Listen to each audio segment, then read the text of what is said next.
5월 7일 KMA 뉴스 브리핑입니다.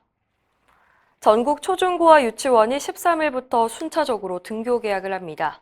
의료계는 아직 준비가 덜 됐다면서 우려하고 있습니다. 최대집 대한의사협회장은 최근 자신의 페이스북에 올린 글에서 전체 600만 명의 학생과 50만 명의 교직원들의 학교 활동이 이뤄질 때 감염 발생과 확산을 막을 수 있는 실효적인 준비가 돼 있는지가 문제라고 지적했습니다. 방역 물품이 충분히 확보돼 있는지, 또 효율적인 방역 지침이 마련돼 있고 실천이 가능한지가 매우 중요하다는 겁니다. 최 회장은 이런 준비가 충분하지 않은 상태로 개학하는 것은 매우 위험하기 때문에 개학 시기를 늦춰야 한다고 강조했습니다. 또 개학 시기를 결정할 때는 방역당국과 교육당국, 그리고 전문가와 시민사회의 충분한 검토와 토론이 있어야 하지만 이번 개학 결정 과정에서는 없었던 것 같다고 꼬집었습니다. 코로나19 사태로 전화진료가 제한적으로 허용되면서 한 발 더 나아가 원격의료 도입 논의까지 본격화되고 있습니다. 하지만 단순한 편리성과 경제성 논리로 접근하는 것은 위험하다는 지적입니다. 안덕선 의료정책연구소장은 어제 대한병원협회 주최로 열린 온라인 컨퍼런스에서 정부가 원격 의료를 추진하려면 의료의 가치를 훼손하지 않는 합리적인 방안을 제시해야 한다고 말했습니다.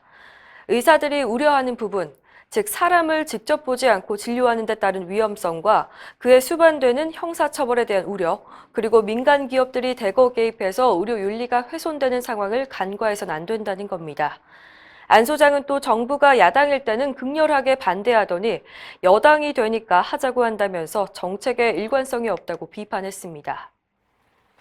코로나19 사태 초기에 의료진들이 마스크를 구하지 못해서 큰 어려움을 겪었었죠. 이처럼 감염병이 발생했을 때 의료기관 종사자에게 마스크를 우선 공급하도록 법에 못 박아야 한다는 의견이 나왔습니다. 보건복지부는 최근 감염병 예방법 시행규칙 개정안을 입법 예고했는데요. 여기에는 만 12세 이하 어린이와 65세 이상 노인, 임산부와 그리고 기저질환자를 마스크 우선 지급 대상으로 정했습니다. 이에 대해서 의협은 지급 대상의 의사 등 의료기관 종사자를 포함해야 한다고 지적했습니다. 의료인들은 환자와 직접 대면하는 상황에서 환자와 밀접 접촉이 이뤄질 가능성이 높아 감염 고위험군에 해당하기 때문입니다. 교통사고 환자의 사망 과정을 영상에 담아서 유튜브에 올린 의사가 의협윤리위원회에 회부됐습니다.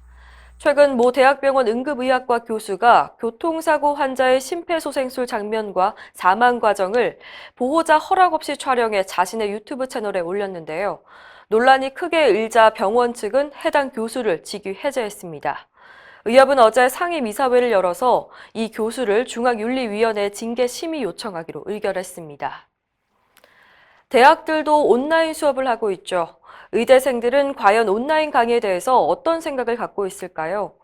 서울의대가 학생들을 대상으로 조사한 결과 응답자 91명 중 34명이 앞으로도 온라인 강의로 진행하면 좋겠다고 답했습니다. 29명은 온라인과 오프라인 강의를 병행하는 것을 선호했는데요. 오프라인 강의만 원하는 학생은 24명에 그쳤습니다. 전체적인 수업 만족도가 오프라인 강의만 했을 때보다 높아서 앞으로 의과대학에서 온라인 강의 활용 가능성을 보였습니다. 이상으로 뉴스 브리핑을 마칩니다. 자세한 사항은 의협신문을 참고하시길 바랍니다.